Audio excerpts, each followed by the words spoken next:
మా ఎంకన్ననే బుల్డోజర్ మీద ఎక్కిస్తా, మా మందుల సామెలతోని జెండా ఊపిస్తా. మీరు ఎవడెవడు వండుకుంటాడో రాండి, మీరు మీ చుట్టాలు మీ జాతి అంతా వచ్చి అడ్డం పట్టుకున్న బుల్డోజర్ పెట్టి తొక్కిచ్చి మూసీ నది ప్రక్షాళన చేసి తీరుతామని చెప్పి నేను ఈ సందర్భంగా తెలియజేస్తున్నా. మిత్రులారా, ఇవాళ మీరు ఆలోచన చేయండి. ఈరోజు మీరందరూ ఒక మంచి సంకల్పం తీసుకున్నది ప్రభుత్వం. ఇవాళ నేను మాట్లాడిన ముదిరాజు సోదరులతోటి, నేను మాట్లాడిన గౌడన్నలతోని, నేను మాట్లాడిన మా కుమ్మరి సోదరులతోటి, నేను మాట్లాడిన మా యాదవులతోని, నేను మాట్లాడిన మా కురుమోళ్ళతోటి, కుల వృత్తులు చేతి వృత్తులు చేసుకునే అందరితో మాట్లాడిన, మా దళితులతో మాట్లాడిన, మా భూన్నతో మాట్లాడిన, మా కమ్యూనిస్టులతో మాట్లాడిన, అందరూ ఒకే మాట మాట్లాడుతున్నారు. అన్నా నీకు దండం పెడతాం, మేము బతకలేకపోతున్నాం, మేము ఉండలేకపోతున్నాం, మూసీ నది ప్రక్షాళనను చేపట్టు, మేము అండగా ఉంటామని. ఇంత ధైర్యం మీరు ఇచ్చినాక, ఇన్ని వేల మంది వచ్చి అండగా నిలబడ్డాక, యాదగిరిగుట్ట లక్ష్మీ నరసింహస్వామి ఆశీర్వాదం ఇచ్చినాక, సంఘం శివయ్య ఈరోజు మనకు తోడుగా ఉంటే ఎవడొస్తాడు వచ్చినోని బుల్డోజర్తోని తొక్కించకుండా వదులుతామా? ఇవాళ మనం నిర్మించుకోవాల్సిన అవసరం లేదా? ప్రక్షాళన చేయాల్సిన ఈరోజు అత్యవసరం కాదా? మీరు ఒక్కసారి ఆలోచన చేయండి మిత్రులారా. ఇవాళ నాకు చిన్న వయసులో ఈ పదవి వచ్చింది, మీరందరు ఇస్తే వచ్చింది. ఎవడి దయా దాక్షిణ్యమో కాదు. 10 ఏళ్ళు తెలంగాణలో నిటారుగా నిలబడి కొట్లాడినాం, తెలంగాణ ప్రజలకు అండగా నిలబడ్డాం, చంద్రశేఖరరావు దోపిడీని ప్రజల కళ్ళ గట్టినట్టుగా వివరించినాం. ఇవాళ ఆసామాసిగా అల్లా తప్పగా ఎవడో ఇస్తే వచ్చి కూర్చోలేదు, మేము ఎవరం ఈడ కూర్చోలా. మా మందుల సామెల ఎమ్మెల్యే 50,000 మెజార్టీ తుంగతుర్తి ప్రజలు ఇస్తే గెలిచిండు. మా వేముల వీరేశం ఇవాళ 50,000 మెజార్టీతో గెలిచిండు. మా కుంభం అనిల్ ఇవాళ 40-50,000తో గెలిచిండు. మా బీర్ల ఐలయ్య మీ సోదరుడు గెలిచిండు. ఆ పక్కన మల్రెడ్డి రంగన్న ఇవాళ 50-60,000తో గెలిచిండు. యువకుడు చామల కిరణ్ రెడ్డి ఇవాళ ఎంపీగా గెలిచిండు. వెనకాల ఉన్న అడ్లూరి లక్ష్మణ్ ఇవాళ ధర్మపురి నుంచి ఎమ్మెల్యేగా గెలిచిండు. మా బాలు నాయక్ దేవరకొండ మా పక్కనే ఉంటుంది. మా బాలు నాయక్ దేవరకొండల ఎంత బాలు మెజారిటీ 38,000తో గెలిచిండు. ఇవన్నీ మీరు అండగా నిలబడితే వచ్చిన ఓట్లు కదా, మీరు గెలిపియలేదా? ఇవాళ ఎవడా మనకిచ్చింది? మీరు కదా.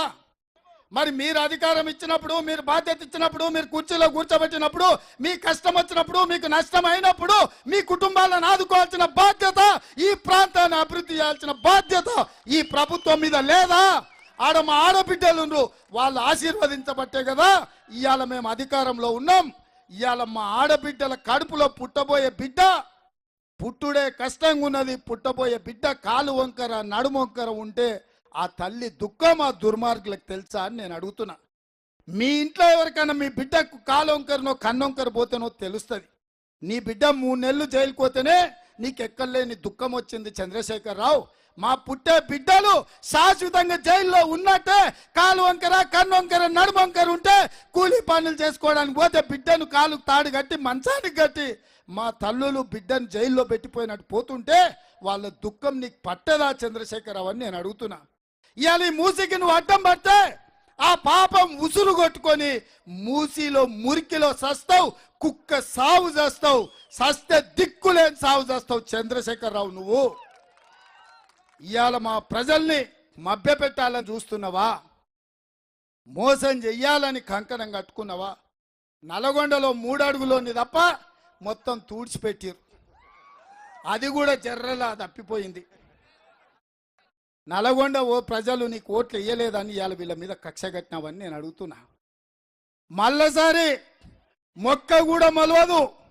నువ్వు అనుకుంటున్నావేమో నల్గొండ జిల్లా ప్రజల్ని, నల్గొండ జిల్లా ప్రజల పౌరుషం నువ్వు తక్కువ అంచనా వేస్తున్నట్టున్నావు. నిజాం నవాబ్ల వారసులు వచ్చారు, నిజాముల పైజామాలు ఊడగొట్టి రజాకర్లను దిగంతాలకు తరిమిన సాయుధ రైతాంగ పోరాటం చేసిన గడ్డ ఈ నల్గొండ గడ్డ. దొడ్డి కొమరయ్య, చాకలి ఐలమ్మ, ఆరుట్ల కమలాదేవి, ధర్మ భిక్షం రావి నారాయణ రెడ్డి ఈ నల్గొండ గడ్డ నుంచి కొండా లక్ష్మణ్ బాపూజీ ఈ నల్లగొండ గడ్డ మీద నుంచి పౌరుషాన్ని నింపినోళ్ళు వాళ్ళ వారసులు ఇక్కడ ఉన్నారు. వాళ్ళ మౌనం వాళ్ళ చేతగానితనం అనుకోకు చంద్రశేఖరరావు. ఈ నల్గొండ జిల్లాలో ఉన్న రంగారెడ్డి జిల్లాలో ఉన్న టిఆర్ఎస్ నాయకులకు నేను విజ్ఞప్తి చేస్తున్నా, మీరు ఆలోచన చేసుకోండి. బిల్లారంగల వైపు ఉంటారా లేకపోతే మీ ప్రజల వైపు ఉంటారా? మీరు ఆలోచన చేయండి. ఇవాళ ఫ్లోరైడ్ను పారదోల్దామా, నా మూసీని ప్రక్షాళన చేసుకుందామా? ఇవాళ ఎవరి వైపు ఉండాలో మీరు చూడండి. వాళ్ళ దోపిడీ కోసం, వాళ్ళ ఆశల కోసం, వాళ్ళ అవినీతి కోసం ఇవాళ మూసి ప్రక్షాళనను అడ్డుకోవాలంటున్నారు. ఒకవేళ నల్గొండ జిల్లాలో ఉన్న బీఆర్ఎస్ వాళ్ళు, బీజేపీ వాళ్ళు వద్దంటే చరిత్రహీనులుగా మారుతారు. అందుకే గ్రామాలలో వెళ్ళి మీరు చర్చ చేయండి మిత్రులారా. అందుకే ఇక్కడ ఉన్న మిత్రులకు నేను ఒక మాట చెప్పదలుచుకున్న. చివరగా ఈరోజు మీరిచ్చిన సంకల్పం, మీరిచ్చిన బలం, మీరిచ్చిన మనోధైర్యం, మూసీ నది పునరుజ్జీవనం జరిగి తీరుతుంది, మూసీ ప్రక్షాళన ప్రభుత్వం చేపట్టి తీరుతుంది అని సంగం శివయ్య సాక్షిగా మీకు మాటిస్తున్నా. అదే విధంగా హై లెవెల్ బ్రిడ్జ్ గురించి మా అనిల్ చెప్పిండు. అది ఎంతదా, చిన్నది, ఎంకన్నా ఒక సంతకం పెడితే అయిపోతుంది. అదే విధంగా శివన్న దగ్గరికి పోవడానికి దారి సరిగ్గా లేదు. శివన్న చుట్టూత వాతావరణం బాగలేదు. 2 కోట్ల రూపాయలతోని శివన్న దర్శనానికి అన్ని రకాల ఏర్పాట్లు చేయడానికి మా ప్రభుత్వ అధికారులకి వేదిక మీద నుంచే నేను ఆదేశాలు ఇస్తున్నా. అదే విధంగా మిత్రులారా, ఈ వేదిక మీద నుంచే బిల్లా రంగకు, చార్లే శోభరాజ్కు ఒక మాట చెప్పదలుచుకున్నా. 30 రోజుల్లో ప్రాజెక్టు డిజైన్లు రెడీ అవుతాయి, పాదయాత్ర చేస్తా అన్నారు. ఇవాళ ఎట్లుంటుందో చూద్దాం, దేవుడు ఆశీర్వాదం తీసుకుందామని ఇక్కడికి వచ్చిన. ఇవాళ చూసిరు కదా, మీరు ఆలోచన చేసుకోండి. ఈ నల్గొండ ప్రజల సాక్షిగా ఈరోజు బిల్లా రంగా, చార్లే శోభరాజ్కు సవాలు విసురుతున్నా. 2025 జనవరి నూతన సంవత్సరం వాడపల్లి నుంచి హైదరాబాద్ వరకు చార్మినార్ దగ్గర లక్షలాది మందితోని కదం తొక్కుతా మూసీ నది ప్రక్షాళన ప్రాజెక్టు చేపడతాం. వాడపల్లిలో జనవరి 1వ వారంలో పాదయాత్ర మొదలు పెడతా. బిల్లా రంగాలు రావాలి. మీరు వద్దంటే నల్గొండ ప్రజలు మీ నడుంకు రాయి గట్టి మూసీలో ముంచుతారో లేదో చూడండి. మీరు రావాల్సిందిగా నడుస్తామన్న హరీష్ రావు, నీ సవాల్ను స్వీకరిస్తున్నా. నువ్వు నీ బావమర్ది డ్రామారావు ఇద్దరు జనవరి 1వ వారం తయారుగా ఉండండి. వాడపల్లిలో ఏదైతే మూసీ ఈసా నదుల అనుసంధానం కృష్ణా నదిలో వాడపల్లిలో ఏదైతే కలుస్తుందో అక్కడి నుంచి పాదయాత్ర మొదలవుతుంది జనవరి 1వ వారం.